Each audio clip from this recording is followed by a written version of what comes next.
Ladies and gentlemen, welcome to London and the Gfinity Arena. It's the Hearthstone Summer Masters. It's Championship Sunday. I'm your host, Callum Leslie, and alongside me on the panel today, for all day, we have Lothar and Sottle. We actually didn't let them leave last night. They just stayed here, slept where they are sitting in these horrendously uncomfortable chairs. Oh yeah, the chairs are horrible. We're back here. Lothar, are you excited? Yes, I am. I want to see how the players will be playing today. I hope they slept well, prepared, analyzed the deck list of their opponents, so they will play correctly. Well, let's hope for people to play correctly. Sottle, what are you looking for from Championship Sunday?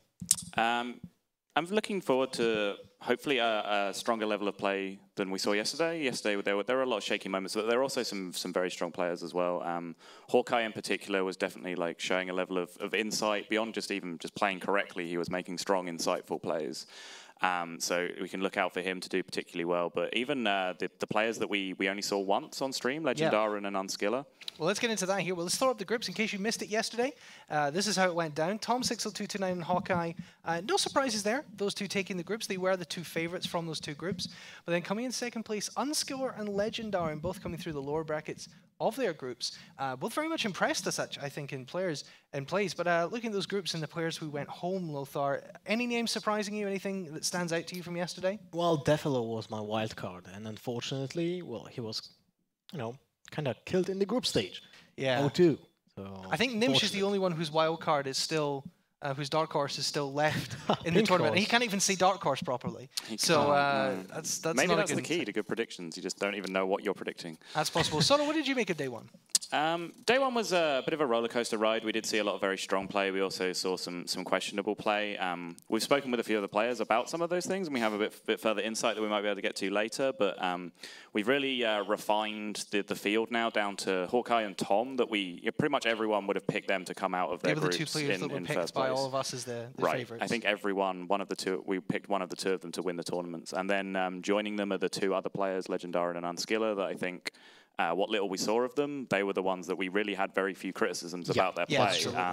So we've kind of refined down to the strongest possible field here based on what we've seen yesterday, and should have some high-quality games today. Well, let's take a look at the games we're going to see. Let's look at the bracket here for the semi-finals. Of course, all these players are in the money now, but the good thing about how this prize pool works, a $10,000 prize pool all the way up to a $5,000 first prize. So they all have $1,250 right now. Every game they win doubles their money. So if they win their first game between Tom and Legendaren and Hawkeye and Unskiller, they move up to $2,500 for coming second, guaranteed. And then, of course, the $5,000 first prize, which would be a huge prize for any of these players. Obviously, we're looking on course, perhaps, for a Tom60229 Hawkeye final, which would be what you would expect with both of them being the favorites. But do you think there's a potential for upsets, Lothar? When it comes to upsets, I think still my favorite to win the whole tournament, Hawkeye, can lose to Unskiller. Like, Unskiller is a strong player, but still, in my opinion, might be an upset if Hawkeye loses here. Because we know Hawkeye from an example from Hexhammer from 2015, and he was playing almost magically. So I really hope he will show the same amount of really good plays here. So what do you think? Upsets on the cards, maybe? I would still tend to pick the favourites in both of these matchups narrowly. Hawkeye in particular, I've mentioned it once already, but I think he was showing a real level of insight in his plays, like as far as playing Earthen Ring Farseer instead of Imp Gang Boss against Warrior, just because it doesn't get threatened by an Acolyte. Yeah. Just crazy levels of insight into matchups. So I would definitely pick him as a strong favourite. Well, speaking of matchups, you can see on your screen now, Tom60229 Legendaren is our first match of the day. You can see the classes both bringing Warlock and Warrior, and I believe the same versions of Warlock, well, the same archetypes, perhaps some changes in there. Both bringing the Malygos Warlock and the Patron Warrior. Tom bringing a Druid and Legendaren bringing the Rogue. Now, we saw some rather perhaps shaky or questionable play from Tom60229, particularly in the first series of the day. Sottle, you and I had a conversation with Tom earlier today about his Patron Warrior play, because the Patron Warrior play seemed to be a little bit confusing from him, and he kind of has a very unique philosophy on Patron Warrior that I haven't heard before. He said to us that he thinks it's a tempo deck rather than a combo deck. Sottle, give us your thoughts on that. Yeah, it was a really interesting conversation, and just the one play we were talking about in particular was that he just raw played turn 3 Warsong Commander against Hunter, and it just ended up getting Eaglehorn bowed. And his justification for that was that the one thing he didn't want to happen was Animal Companion, and he was fine with anything else. But the larger picture, as you say, is that he views the deck as a tempo deck, which to me doesn't make any sense, because you are playing a card, for example, like Gnomish Inventor instead of a Piloted Shredder. Gnomish Inventor is not a card draw card, it's a cycle card that you use in a combo deck to find your win conditions. If you want to just push tempo, then you play the best 4-drop in the game. You play Piloted Shredder. So it's a really strange way of looking at the deck, but it does go some way to explain the lines of play that we've been seeing him take throughout the tournament. We also were criticizing some usage of him, of Whirlwind in his deck. Correct, He was like playing the Whirlwind in situations when it was actually for tempo and not for maintaining board control, like or making the bigger combo, even with pieces in hand. So it's kind of really weird, and I agree with you completely about the whole idea about the deck. It's not about tempo. It's not at all about tempo. You regain the tempo after you lose your resources, so health points, because that's what the deck does. It just digs for a really big combo move and then just sweep the whole board. Yep. Well, let's take a look at Tom in depth here. We have some information on him, of course. And talking about his playstyle, we talked about him being maybe a little bit fatigued as well. Of course, he is from Taiwan. He's come all the way over here. He did admit as well when we talked to him, he was definitely a little bit fatigued yesterday. We said at the close of the broadcast yesterday, he had some issues with his hotel room as well. Obviously, just a long amount of traveling is gonna hurt you. But you can see, obviously, a little bit true or false there, guys. What do you think? Only Tom's friends are allowed to call him 60229. Well, I have not yet called him 60229, and I have criticised his play quite heavily, so I guess that fits in the true factor. I mean, you definitely aren't friends. Yeah, we're not friends right now, so...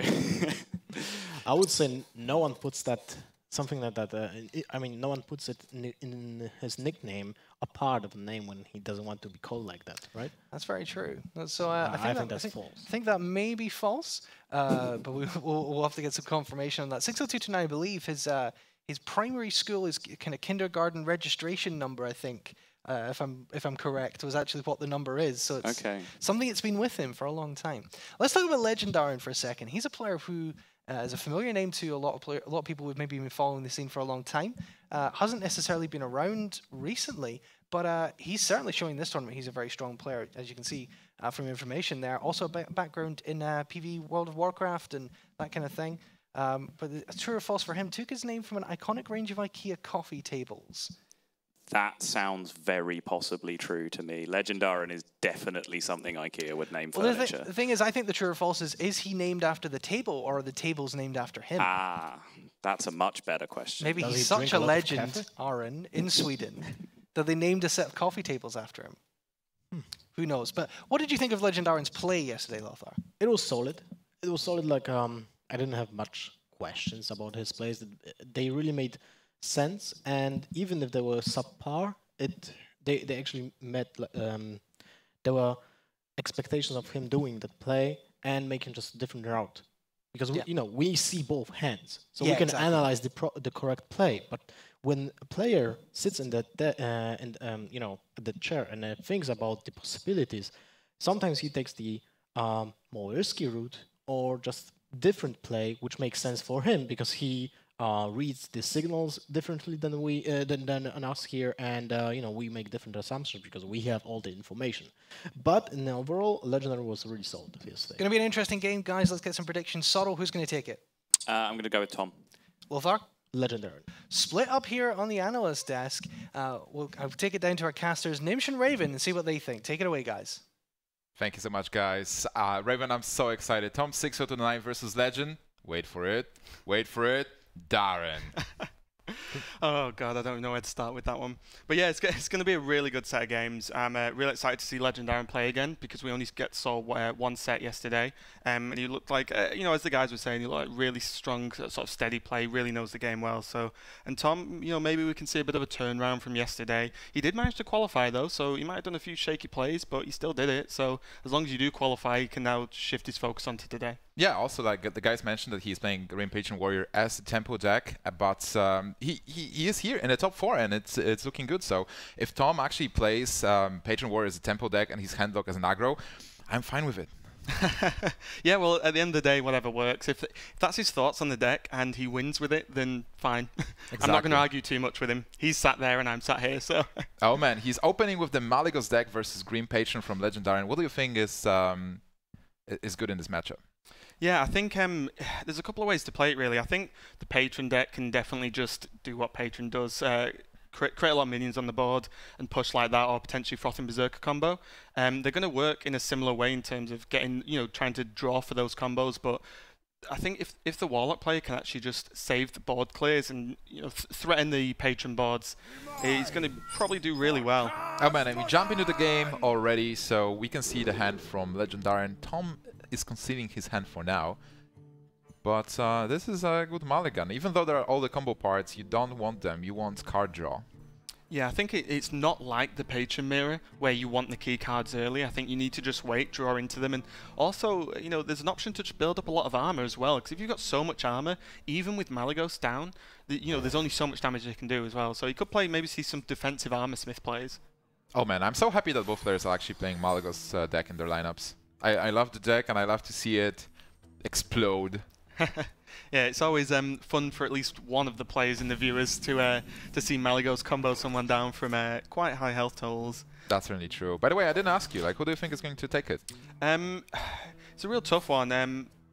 Before the tournament started, I would have said Tom, just because he is the favourite from a previous performance, but I think Legendaren looked really good, and I really like Legendaren bringing Rogue, so I think he's got the edge here. Alright, so you take Legendaren, I'll put my money on Tom, and looking at those players' hands, for Tom, I think it's pretty good for now. He has Twilight Drake and Azure Drake and Imp Gang Boss. It's good to play Imp Gang Boss early in this matchup. You don't want to play it later. And Twilight Drake is obviously a great 4-drop as well to just build up your board and have something annoying for Patron to deal with. Yeah, but Legendaren's actually will have an answer to the Twilight Drake as well in the form of the Execute. He might not want to chuck it out too early, but looking at his hand, he's not really got any other way to deal with it. He doesn't really want to just have an Acolyte on board and then the Twilight Drake just trade straight into it and only draw one card, because as we said earlier, cycling for both of these players, cycling through the deck's so important. Yeah, it's just playing a vanilla Acolyte will be a huge risk, because you can always get a Dark Bomb, you can get a Silence, so what you probably want to do is play Acolyte and maybe then coin up Taskmaster, so at least you draw one card and possibly two if there is no Silence.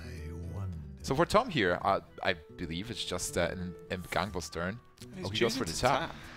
It's one of those things. I was going to ask you just then actually about Implosion. Do you think we will even really see it this game? Because if he doesn't get it out early, I mean, we might see it now if he wants to risk an Implosion on the Acolyte. But other than that, you can't really play it late game because you run into so many benefits for the patron if you fill the board with 1/1s. Yeah, that's true. I think till turn 6 you can actually cast Implosion, and then you just have to keep it till. We probably will never play it unless Patron is without any cards, and you assume that Patron and Warsong is already spent. Yeah, because even if you try and use it on, say, an Emperor, the whole problem with that is that you might clear the Emperor with it, but then they've just used Emperor, so they've probably got a good combo to follow up with. So I can see the Taskmaster come onto the Acolyte, which just ensures at least some value. It's probably the mid-range value you're going to get, just drawing 2 out of the 3 possible draws there. Yeah, but I also want to discuss the turn that Tom played Twilight Drake. So instead of valuing the Silence there to stop the draw, he just went with the minion first to set up some kind of board, maybe even bait out the Execute. Yeah, this actually went as I mean, getting the Execute out of the way this early is okay, but also the Twilight Drake's pretty big in this matchup because it trades so well versus pretty much all the minions that are going to be played, especially early on. To just lose it and get the Acolyte guaranteed at least 2 card draw, and the Acolyte's doing 3 damage with the Taskmaster on board as well. That's it's not really gone Tom's way. So this turn it seems like he might still Silence and play the Imp Gang Boss.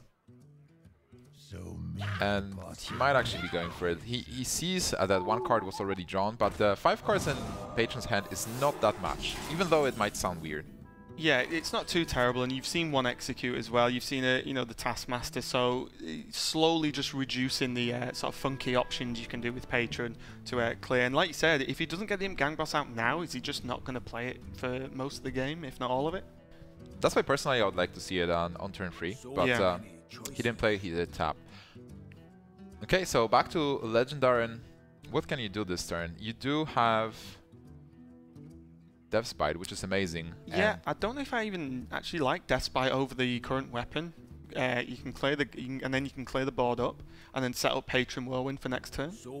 Yeah, I would definitely, I think, you just ignore the weapon you have, count your losses, play Death Spite, attack the 2/4, then attack the 1/1 token with a 2/2, kill the owl. I think it's whether he wants to maybe do you really want to go for a patron turn next turn when you don't have the Warsong Commander to be playable? I would be too afraid of Hellfire. Yeah, it's a really dangerous position if he decides to just sort of go all in versus this deck that has so many cards that can actually deal with the patrons on their own. Actually, looking at this board, Tom is dropping pretty low on health, so if he doesn't mind his health, maybe Legendaren will get a great Frothing turn. Yeah, that's a good point, actually. I mean, he does have the Whirlwind and the Whirlwind effect from the Deathbite, and obviously the 4 damage from Deathbite, which I think a lot of players or a lot of viewers from watching it think, oh, you know, there's the Whirlwind effects, but there's, you know, he also does 4 damage, and if he goes to face, that's a good chunk there. It's a really annoying turn for Tom, because you might want to play Azure Drake, but you know that whatever you play dies to Deathbite. Yeah, I was going to say, I wouldn't mind a Sludge Belcher, and then, okay, I'm surprised he didn't use the Abusive there, because he could have got rid of his 1-1, cleared the opponent's board, and, you know, left yourself with a Sludge Belcher, which does fairly well normally in this matchup. But on the other hand, the 2-1 is still going to die to Deathbite effect, and you don't want to put more minions on board. Alright, so a good Battle Rage, 2 cards for 2, with the Acolyte. He is building up for the combo turn. I think like this hand for Legendaren is really good. He has Whirlwind, he has Inner Rage, he has all the combo pieces, so depending on the situation, he will be able to choose what he wants to do. He even got that Acolyte for the draw. He is missing Torisan, but with this kind of hand, I think he's definitely happy. Yeah, and also for the Patron Warrior, you can actually, even though both these decks are quite, well, heavily combo orientated, the Patron Warrior can actually do more early on than the Malygos Lock. The win condition really for the Malygos Lock is Malygos, and for the late game, whereas Patron can actually still do quite a lot of sort of mid to late game as well, so he might just try and think like, if I can get all this stuff out quicker, and he doesn't really have an answer to it, then you know Malygos isn't going to come down for another few turns at least because we've not seen Emperor yet. Then he might just decide to just go for it. And like you said, Tom's is on relatively low health. Tom picks up the Corruptor, which is a great card here. He will be able to deal with the Acolyte. He can even tap.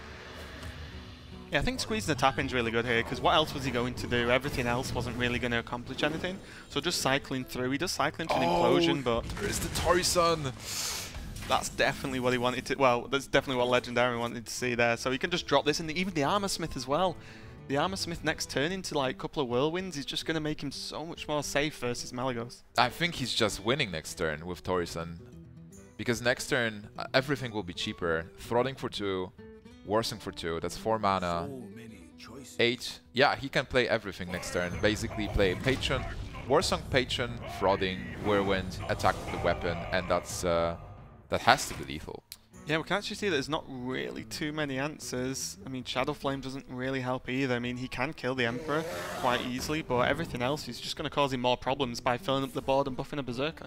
Yeah, also there is no heal and no taunt for him to play. And he even spends his own taunt, so how much damage is it? Can you quickly count? No, this is your job, not mine, or Sottle's, more importantly. For sure that's enough. So you play Warsong, you play Throttling, you play Green Patron, you attack face for 4, you get another Patron, and you get +5,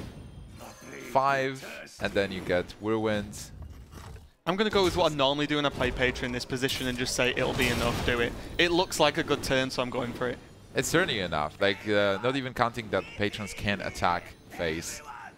It might be even enough with the Throttling. Yeah, I always make this play and then hover the Berserker over the face, and if there's a skull there, it's like, yeah, I made the right play. If not, I just concede. Alright, so Legendaren is taking game number 1 versus Tom. Not really anything that Tom could do there. I would probably just play more aggressive this game. Not tap on 2, just play the Imp-Gangos, then follow up with Twilight Drake and try to build up a board and fight with it. He took more of a passive approach, but still, Legendaren had an amazing draw. All the combo pieces into Torisan, that's what you want. Yeah, and one of the problems there as well is he had Hellfire in his hand, so normally you're like, oh, that's actually pretty good, that's the position I want to be in, but there was at no real point where there was threats on the board to Hellfire, and he just did it all in one turn to take the win, and the damage was more just early game where you're not really going to Hellfire an Acolyte. You know, yeah, on the board, definitely. So. And also, like, he didn't actually silence the Acolyte. So there is a couple of plays that I would personally do differently, but I will leave it to our analysts to discuss. What is left for Legendaren then? So Legendaren's got the Rogue and he's not got his... I looked at the wrong one there. He's got his Rogue and his own Warlock left. So I think I just think his lineup's much better because I think Tom's Druid might suffer a little bit here. Although Druid has a good matchup versus the Warlock generally, I just think the Rogue might just take a very easy win there. Yeah, it's definitely possible. So would you just take the Rogue right now? Yeah, I think I would. I think I'll just throw the Rogue in and just fall back on his Warlock later on. Okay, and for Tom, I guess there is no reason to change the deck unless you want to randomize and maybe trick Legendaren into a situation where he has to face a deck that's picked by random and not really expect the matchup. Yeah, I don't think there's anything that really sticks out in Tom's lineup that he should change to against what Legendaren's got left. So I'm always just a fan of just sticking with the deck. If you lost a game, just lock it in again and go. All right, I would like to see Malygos again. So let's see what the players are taking. There is a switch up. Yeah, he switched to Druid. I mean, he's got the good matchup for it though, or the better matchup at least, I think. Druid versus Malygos. I did discuss this matchup last time, where we had Druid versus Rogue. Oh yeah, you discussed the matchup. Yeah. So we can carry on with that. All right. So continuing on the discussion, what is your take on the matchup, Druid versus Malygos Warlock? I think that because it's similar to what we talked about in the previous game, where the Malygos is, I think, a little bit later waiting on the combo pieces, whereas, as we've discussed, I think this morning, that Druid just hits turn 9 or maybe even a bit earlier with Innovate and can just burst the damage. And because the Warlock doesn't actually play that taunt heavy, and things like Dark Bomb aren't going to remove minions as well as it does, say, against Patron Warrior, because the Druid minions at Druid of the Claw are much higher health, much harder to deal with. So I think the Druid's got the slight advantage here. I think it might be closer to 50-50. I played it from the Malygos perspective, and cards like Implosion, Abusive Sergeant, they help you a lot to clear the board. And you also have heal bots, you have a Defender of Argus, so you should be able to stay below the combo level, let's say. I can see an Innovate starting from Tom there, which isn't too bad. Never a bad card you want to see at the start of a Druid game. Double Keeper. Tom was slightly smiling there with disgust. Because he has the Innervate, but he doesn't really have anything to play. Yeah, it's a bit of a strange one. He's really going to want to hope to draw into it. Maybe if he, maybe if there's a Twilight Drake comes down, and then he can play Keeper on 4 and Innovate into Wrath for 1 to just draw and clear up the minion. That's going to be okay. But I think he's really going to be looking to draw something a bit better. And also the big Game Hunter is going to be relatively dead in this game because the Druid, unlike the Malygos lot, doesn't run an Abusive Sergeant as far as I'm aware of this list anyway. So that you normally use it to buff a minion, so then you can use those BGHs on targets that aren't normally available for it. It seems like a perfect anti-aggro hand, but he is facing a combo deck. Yeah, that's in no particular rush to get anyone down, but I don't mind Innovate Harrison here, actually. Oh, he gets his Twilight Ray. I was thinking about a Temple Soulfire here, because just having a 4 toughness minion and just killing it with a Soulfire is always good. But with Twilight Drake, he might actually go for something else. Unless he has Abusive. Well, he can also trade with Abusive Sergeants. Yeah, he can like tap an Abusive, but I just think getting the Drake on the board's more important.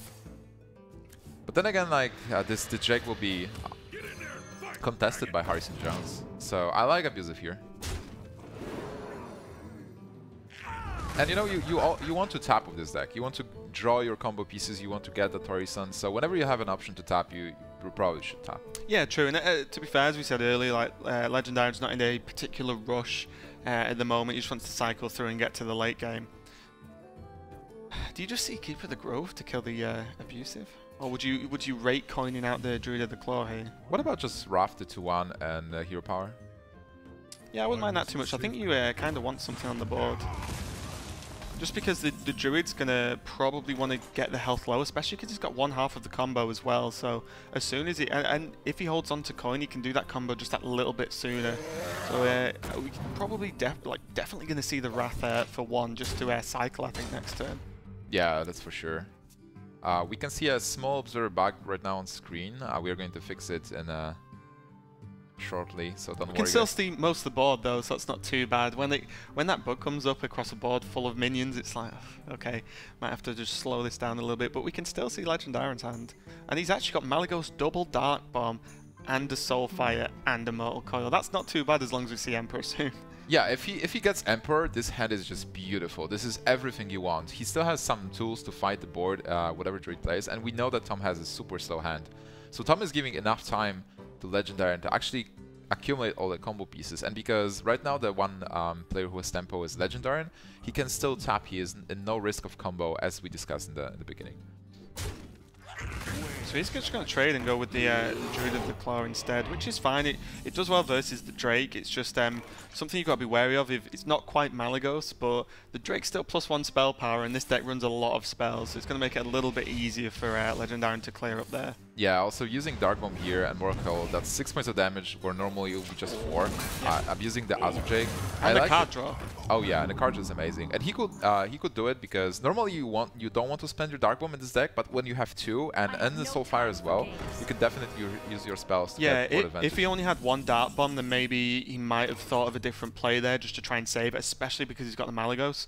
But you know, you do have a little bit more room there to just. I think that clear up was so good with the Mortal Coil as well. Yeah.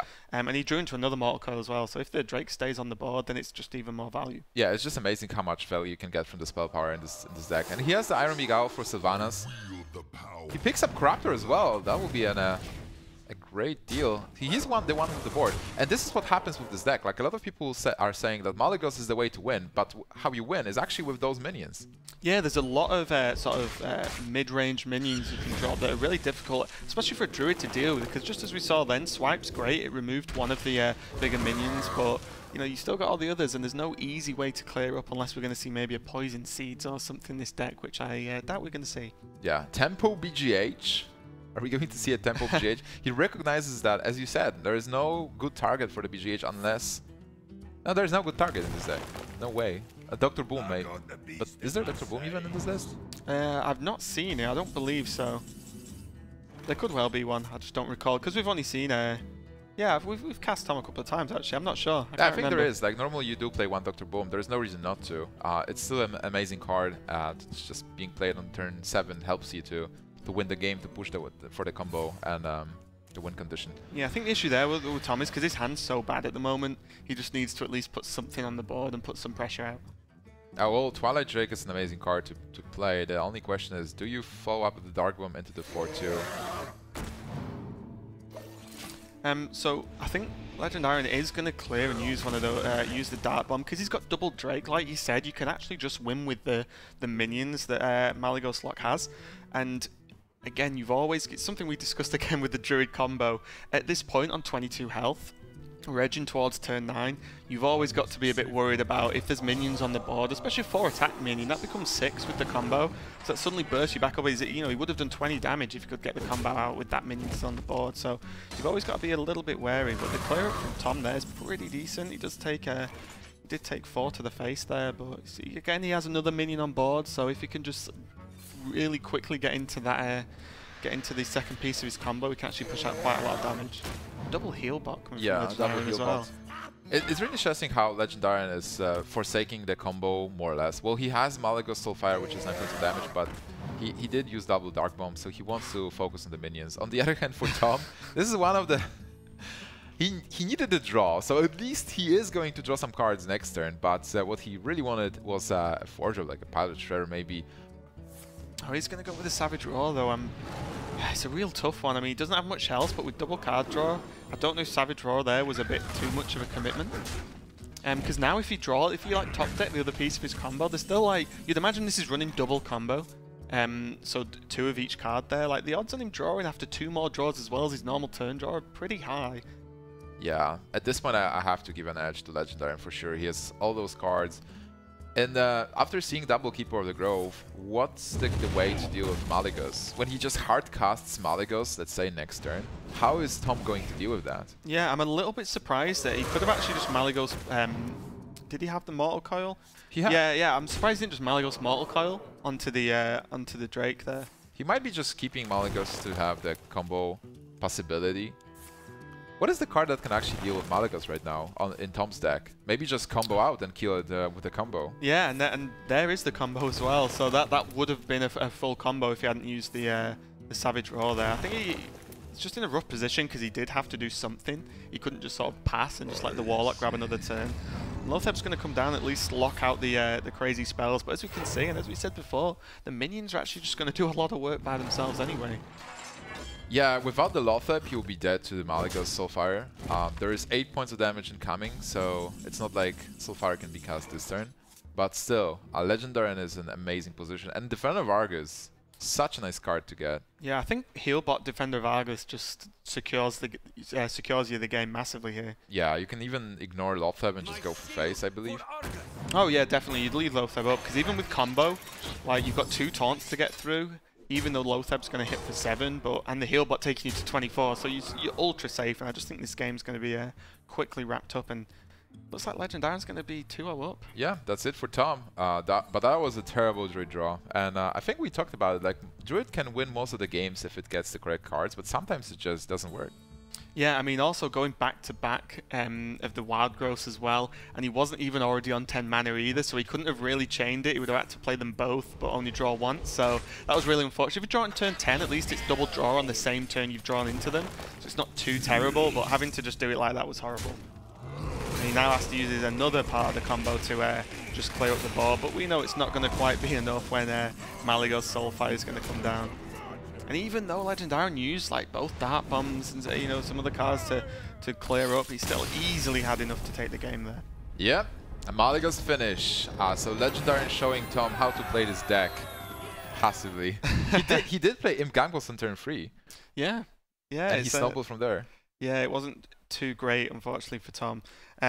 But Legendaren's got Rogue left now, and I think he's going to be super comfortable to... As we mentioned yesterday, or at least I'm of firm belief that Rogue's one of those decks that if you have to fall back on it for potentially 3 games and you have to win 1 out of those 3, getting the strong draws is just going to happen. Like, the odds on you drawing terribly or your opponent drawing 3 times in a row with 3 different decks are really small, so I think Legendaren's so comfortable now. I would not count out Tom yet from this match. I think he can still make it. I've seen Rogue fail many times before, so obviously I agree that Legendary has a great edge coming into this maybe last game even with his Rogue deck. But Tom knows how to place his decks. I was obviously joking with like him not knowing how to play Malygos Warlock. Malygos Warlock versus Rogue. It is a tough matchup, but if you get the correct cards, you might make it. And with the other decks, he is fighting here to survive. But well, he was unlucky before. Maybe if he is a bit more lucky this time. Yeah, I mean, it's got to turn around at some point, hasn't it? And he has actually flicked back onto his Warlock this time, so yeah, keeps flicking between the decks, which is an interesting choice. Like I said, I'm more personally of the belief that you should just stick, and unless your matchup's blatantly going to be terrible, that I suppose Druid versus Rogue isn't fantastic, so that's explained. But I'm just genuinely surprised he did switch for that second game onto Druid. I would like to see him playing Grim Patron and have that matchup out of the way, because it is a weird matchup versus Rogue. But I'm fine with seeing another Malygos game. So and there's an ooze, so that's probably going to be a keep, I imagine. Yeah. Unless, do you think like there's a potential reason to throw the ooze away and hold off for like a big oil, as long as he doesn't say oil Blade Flurry in the same turn? There might be a reason, because if you can ooze just a deadly poison, it's great, don't get me wrong, of course, or even just screw up the turn by them having a full weapon and getting rid of it, so they have to use 2 mana the following turn again. But you really want to get rid of those oils. I think that's a keep, because you can play Ooze on tempo. I was surprised that he threw away Twilight Drake. I would keep Twilight Drake as well, and just because when you destroy something with an Ooze, you will be the one being aggressive, so you might want to follow up with Twilight. But definitely Tom has a different strategy going with the Malygos deck. Yeah, and having the Argus available isn't too terrible either. That might do some pretty decent work. So can you evaluate the Rogue's hand? Yeah, I mean, I think Double Shred is actually really good. It forces the Warlock to use cards like Dark Bomb, which is probably the best removal they're going to get versus Shredder. And maybe Implosion's actually a bit better, because then the Imps can trade with whatever drops out afterwards. But having Double Shredder, the Twilight Drake's a decent response, but it's just a lot for him to actually get through and deal with. So I imagine we're just going to see the other Shredder get dumped down, unless there's a better way to deal with it. There is Backstab in hand. So he could actually backstab and play the SI to kill off the Drake. Is there Tinker Sharp Savoy, like backstab Tinker, or maybe? What about? Can you maybe make a crazy prep turn, like backstab prep, and Tinker a Psy. That's so much damage. Yeah, I just don't know, like, without a Blade Flurry and doing a sort of... There's two ways he can go. He can either do something like that and basically go all in and just go hyper aggressive and hope it's going to be enough, or he just takes the game a little bit slower and waits for the bigger turns. So the Shredder would be the sort of slower play, and not necessarily the wrong play, but just I'm just going to keep going. I've got Prep in hand, Tinker like we said, got Drake next turn for a bit more draw if he feels he needs it, and if he draws like into a sprint, then like Prep Sprint's going to be huge. You just get so much like hand advantage. Now Belcher is actually a great pickup because it does kind of counter one of the Shredders. Good news for Legendaren is though that Malygos does not run Molten Giants, so whenever he decides he wants to unleash his fury and buff weapons and just go all in, he'll not have to be afraid of the backlash. Yeah, it's definitely one of the few perks of playing against Malygos is you don't really have to play around their life totals too much like you do with, say, Handlock. So it just gives you a bit more free reign, like you said, to just maybe go all in, take him to, say, 12 and still feel comfortable that at worst he heal bots, maybe.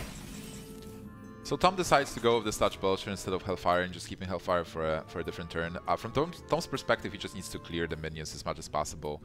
As you said, Pilot Shredders are annoying to clear, but it is possible for this deck. Now there's a sap though. Yeah, he could now he could maybe with 2 minions on the board, and you know the 2 dagger, the 2 durability weapon already on. He has a chance that he could just sap and then just go all out. Although he doesn't have something like a Vis, so he's not got. You know the Belcher's probably going to follow up next turn if you do sap the Belcher. Yeah. So you normally, if you're going to do a play like that, you'd normally like to have, say, a Vis or double a Vis in hand to just finish them off direct to the face. If he would have Flurry, would that be over? Possibly. Yeah, because he can. Yeah, because he could prep it out, couldn't he? Yeah. He could prep the oil into the flurry. Probably he'll be missing like maybe 2 damage, but still, this is an amazing situation for Legendaren. Just getting damage in. He still has minions. He was able to deny turn 5 with the simple sap. Now Tom just has to replay the Belcher and hope that things work out for him. He even has the Soulfire. Yeah, I think he's at the health now where... he throws the ooze. Oh, God. And that just makes... if there's a Blade Flurry, but can he still do it? With the backstab attack, Flurry... Well, that will not be enough damage because Belcher is blocking a lot. Yeah, I think you'd have to attack him with the weapon, then backstab the 1-2. And then get the full attack from the minion. But then, Flurry, but I don't think it'll be enough. Your weapon is just 4 attack with the oil. So if you backstab the 3/5, of course, yeah, you attack with the prep oil. Can you squeeze in Thanos though? All right, there is no need to like be super aggressive here. There's obviously no lethal, so yeah, and we saw from the previous 2 turns that he's not trying to be like hyper aggressive. He's not really going all in. He's just taking his time. He knows he's got to be pretty happy with the point in this game he's at and be pretty good with being in control of this matchup so far. So he doesn't really particularly need to rush. He does have now. He has like oil and Blade Flurry, so he's definitely got the burst potential. Yeah, and Tom doesn't have the heal yet, even though he's running double heal bots. Is he running Farseer as well? I think he was running Farseer maybe. Yeah, I mean, are we going to see BG8 Shadow Flame just to try and clear the minions off and just reduce the chance of something crazy happening with like double oil? If that's what Tom might have in mind. Yeah, I think like this is what you have to do. There are not that many BGH targets. What you can do is like BGH maybe a boom, but you have to definitely clear the board. And next turn he will be able to follow up with Twilight Drake, Defender Vargas. You can't, like, seeing this board, you have to clear it, you know? And you've not seen any oils yet or anything, so, you know, the odds just keep getting worse for Tom that, you know, the hand could be, like, double prep oil with Flurry, and then, you know, the game's just over if he leaves a minion up. Yeah, that's true. And he doesn't have any other real way to clear. Is he gonna... Oh, okay, he's gonna Hellfire, but...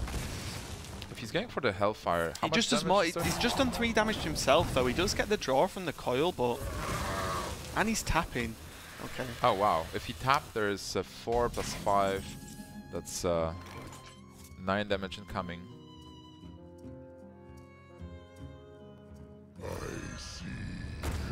This looks really bad for Tom. He will have to Twilight and Defender. Yeah, I think he just has to Twilight and Defender. There's no... Because he could play the Blackwing Corruptor just to kill off, say, the Thanos, but that doesn't really do anything. And with the spells being locked out, the the Mortal Coil and the Soulfire just would be nice, just to again play quite defensive and maybe clear the board. But with Lotheb down, it just completely locks out. And the problem is he's not got the right amount of mana. He can't play the heal bot and then really do anything else either. So yeah, and he can't clear the minions as well. So Twilight Defender is his best play. Is he going? What's the card he's holding? Oh, the heal bot. So if he goes back to 20. And what else is he going to do for free? Like play Tempo BGH this time? He's going to silence the Thanos maybe, just to reduce the card draw and the spell power, I guess. But I just don't know if that's enough at this point. Because Lotheb's a 5/5 as well. How much? It's going to do a lot of damage. Is it lethal though? So we have like 4 attack weapon, which is 8 points of damage plus 6 on board. That's 14, 17 with the flurry. So I guess not yet. Yeah, I think you might just have to clear up and maybe backstab run the Thanos into the 3/3 weapon down the 2/1 and just play Harrison. What about just going with the Sharp Sword, Oil, and Flurry? You do clear the board. Okay, he's keeping it. Like I was thinking, just go all in. Yeah, I think the I mean, you've seen one heal bot, but I suppose there's always a chance that if you go all in, you've used your Tinker Oil, and then he heal bots and maybe stabilizes somehow, then it's like your chance of losing this game that's almost certainly in Legendaren's hands at the moment just reduces waste. Now got 10 power just on the board, and then with the weapon and the Tinker Oil and Flurry, especially with prep as well, like pretty much any spell he draws next turn he can just play. Now he can Shadow Flame, and there's only 3 cards in Rogue's hand, so he can basically just Corruptor free to face. Yeah. And Shadow Flame. He still can Twilight and Defender of Argus, but then he is weak to Sap, so I think clearing the board and being at 15 is actually alright. Yeah, I think clearing the board is almost always better than just putting up taunts against the rogue, because even if he just oiled Blade Fluid and left the minions on, then it wouldn't be too terrible for the rogue player. I feel like the play that Tom did with the heal bot last turn was excellent and really paid off. If he would go Twilight Drake and Defender of Argus, he would be dead there. Oh my god, there is a sprint top deck. At last, that prep being in his hand pretty much all game, just waiting for that sprint to refill his hand, and it couldn't have come at a more needed time. Yeah, it seemed like, it looked like Tom is getting it. Like he's stabilizing, only 3 cards in the hand for Legendaren, but now after seeing this, and then excellent playing around BGH as well. Yeah, and he's just going to use the, although that maybe to a lot of people would look like that's a bad play using the Barber to just buffer 1 durability weapon, but he's more probably bothered about getting the minion on the board, and the extra 1 damage is fine. It's just still pushing and threatening lethal quite heavily. So what can Tom do? Like he needs to clear the whole board. Is it even possible? It is if he goes Corruptor, Dark Bomb, Soulfire. Is there anything better? No. I don't think so. I think that's probably the best player again. But Tom's been forced into just playing really defensive, and all he's trying to do at the moment is survive. And he's still not had Emperor or Malygos of his own or anything like that to put down. Though Implosion might actually help. With Implosion, he'll not be able to play everything. So it's like, it's Corruptor or Implosion. And Implosion can actually fizzle. Well, not if you aim it at the 2 health minion. Yeah, you're clearing that one. Oh, it was my for god. 2. I think like this series Tom is really unlucky with the RNG effects, but what's he gonna throw? I didn't even see what he. Oh, okay. So he throws a big game, and that's not terrible. And how much damage is it this turn? That's 8 plus 2. Is he 1 off? Will he have mana for everything even? Like 6? No, 8 mana. He will not have mana. Yeah, he's used the prep now, so he can't really squeeze out the oil there. Ooh. With Eviscerate, that's a lot of damage. Tom will need another healbot, I believe. If Tom picks up healbot and then uses Defender of Argus, so such a bad situation for Tom. Yeah, because so Legendaren's now he's just killing one of the imps, because at this point with the Eviscerate in hand and the oil and the flurry and 2 minions, and your opponent's actually running relatively short because for the Warlock anyway, that's quite a small hand.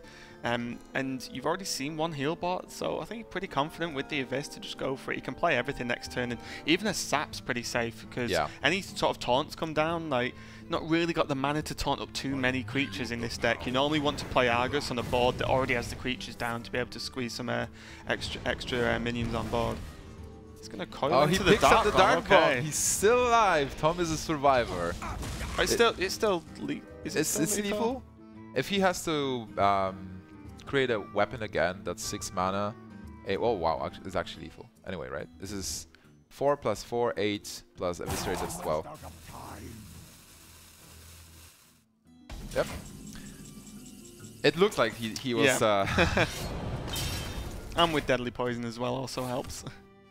Okay, so here goes my favorite to win the tournament. And actually Legendaren advances to the final. Really well played, a 3-hour clean sweep. And there we go.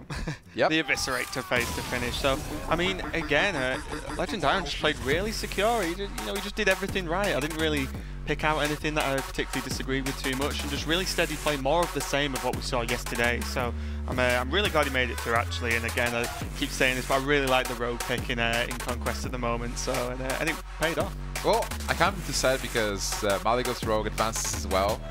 So even though Tom was also playing the deck and he even showed it twice, I think with the Druid game it was really important that his hand was just terrible. Yeah, that's really true. He grew, just getting the double wild growth was just horrible. But still, we have to give it to Tom. Like, it's another tournament that he qualified. He wasn't invited. Like, at some point, somebody has to start inviting Tom to those tournaments. Like, he is really playing everywhere across Europe and in the United States as well. Obviously, Taiwanese player doing really good.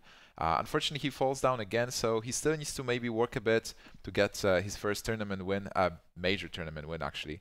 But really well played by both players, and I'm really curious what our analysts will have to say about it. But right now we are going into a quick break, and after that our analysts are going to pick up.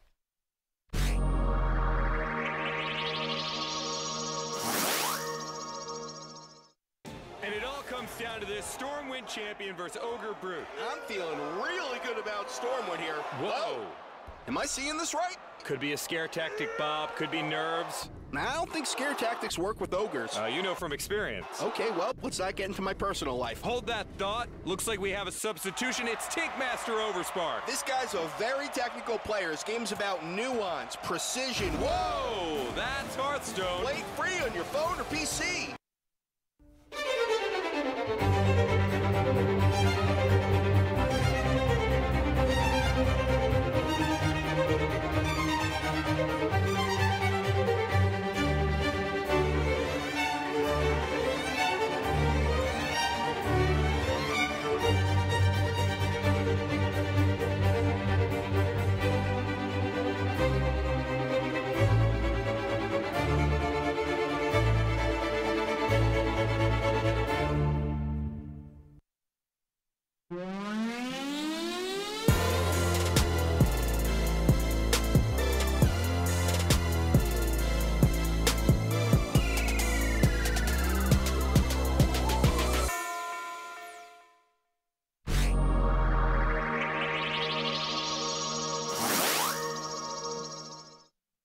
There you have it, guys. Our first semi-final, Legendaren taking the 3-0 victory over tournament favorite Tom60229. Kind of a surprising result. We're going to get our thoughts of our panelists. Well, kind of a surprising on paper, I guess. Tom was definitely one of the favorites to win the tournament. Not for me. Not for Lothar. Yeah. Lothar picked Legendaren, of course. Lothar, what did you think of that game? The first 3-0 we've seen on the main stage. Yeah, that's the first 3-0 we saw on the main stage. But in general, like, Legendaren played solidly. Game 1 and 2 were kind of obvious that there wasn't really a lot of room to wiggle around with some, interesting plays. But the game 3 was being played really weird by both players. And like when you talked with Tom, right? Mm-hmm. You were saying that he knows that Patron is tempo, and he wasn't playing tempo with any of his decks at all. Like when he in the third game we had the Rogue versus Warlock matchup. He didn't use his Ooze on turn 2 to actually gain tempo, and that was really weird because it would put the rogue in a different position. He had to use the backstab then on tin 3 without the additional bonuses from his minions. He would have lost 2 mana. So it wasn't tempo at all. Then he lost the ooze to a soulfire. So it was really weird. And then Legendaren didn't go for aggressive plays at all, and he almost lost because of that. Right, yeah, he had an opportunity to go for a prep oil play and push a ton of damage.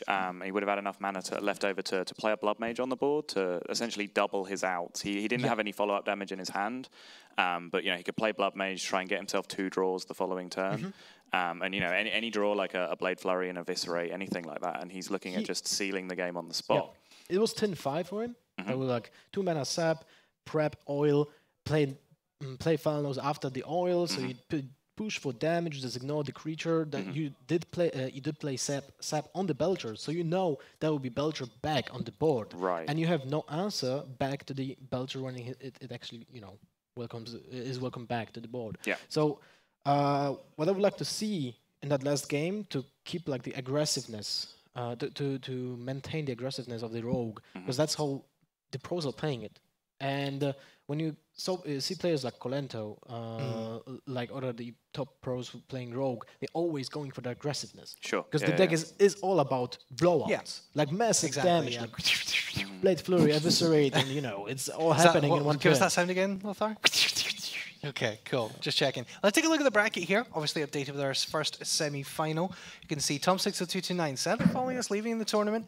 Legendaren progressing to our final. So Legendaren, of course, as we said, has doubled his money, and he is now 1 match away from a first major tournament win and $5,000. What a story this could be for Legendaren. Coming back to Hearthstone, and he looked pretty confident in that game. He really certainly looked like a force to be reckoned with. Of course, we're going to have our second semi-final coming up. Just a word on Tom, though, from you guys. So we'll come to you first. What did you make of the play from Tom? Did you see any improvements from yesterday? It's difficult to say because the first 2 games, he basically went 2-0 down, and he didn't have much input in that. The draws just lined up very badly against him. He did have opportunities, say in the Druid game, to try and develop keepers onto the board to at least try and get some sort of board presence. Keeper obviously a really key card in that matchup for swings against. There was definitely a little bit of tentativeness from both players. Right. Yeah. But yeah, Keeper definitely a key card for like denying Twilight Drakes, and also the only real answer that Druid has to prevent just Malagos just being jammed on the board, because otherwise Druid just can't deal with a 4/12 ever. But it was all he had in his hand, and there's no way that Druid is that's a tempo matchup. There's no way that Druid is going to win the game without having the tempo. And you just saw Legendaren just have a really strong draw. He drew into both his Corruptors, which are just really massive cards in that matchup, and just took it away from him. So I don't really have too many criticisms of Tom. I think there are minor improvements that he could have made, but I think the result of that series would have been pretty much the same either way. Yeah, tough break for Tom. Legendaren, of course, advancing to our final. We're going to see him later on, but we're going to take a quick break now before we come back with our second semi-final, which is going to be Hawkeye versus Unskiller, and we will bring you back in just a couple of minutes. Don't go anywhere. You're watching the Gfinity Summer Masters 1.